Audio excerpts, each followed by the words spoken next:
comedians understand not only the mechanism, as it were, of the joke, but also what the joke is really saying.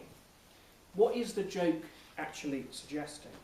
Now, the mechanism of most jokes is a play on words, and the academic term for this, if you want to write it down, is migration of meaning. But basically, what you have is, depending on the context of the word, you will obviously find a different meaning. Jokes will move or migrate, as it were, when the meaning changes. Okay, one basic formula for this is what I call the literal truth. I mention this mechanism because if there's anyone here who's interested in writing comedy or getting involved in comedy, this is a formula that you can do quite easily. It's not very difficult to actually create jokes based on the literal truth. And the formula works like this.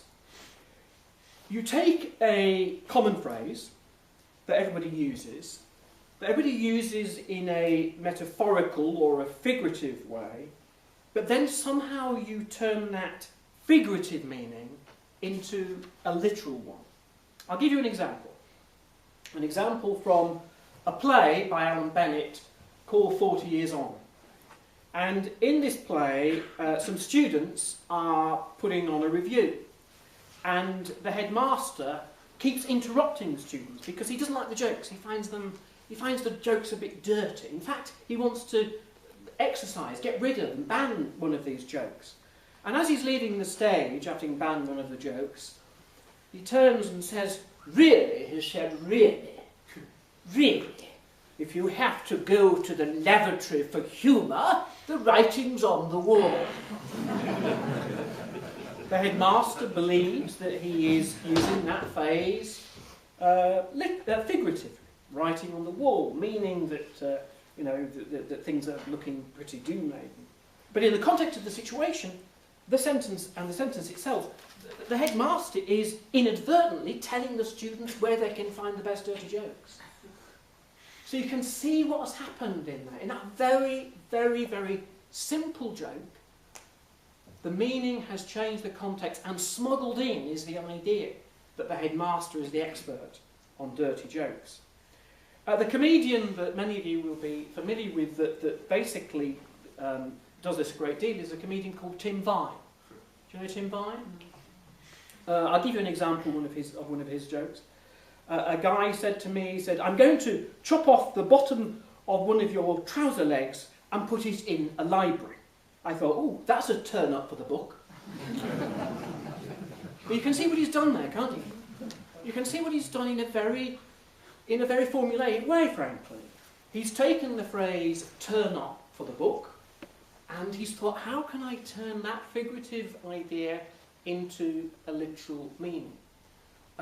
Another example that he does is, I phoned the local gym the other day and I asked if they could teach me to do the splits. They said, "How flexible are you?" I said, "I can't do Mondays." That is slightly, I think that's less successful actually as a joke, because it's comedians, lots of comedians use that formula anyway. And actually by the time you hear splits and hear the word flexible, you're almost ahead of the game. You're almost, he's going to go in that direction. But once you understand, as I say, the formula for these jokes, you can actually create your own. In Edinburgh this year, Tim Vine won the best joke of Edinburgh out of 7,000 jokes. And the joke was this: "I decided to sell my Hoover. Well, it was just collecting dust." I wonder why it won, giving that response from the audience. The reason I mention this is I'm sure that Tim Vine believed that he had created an original joke.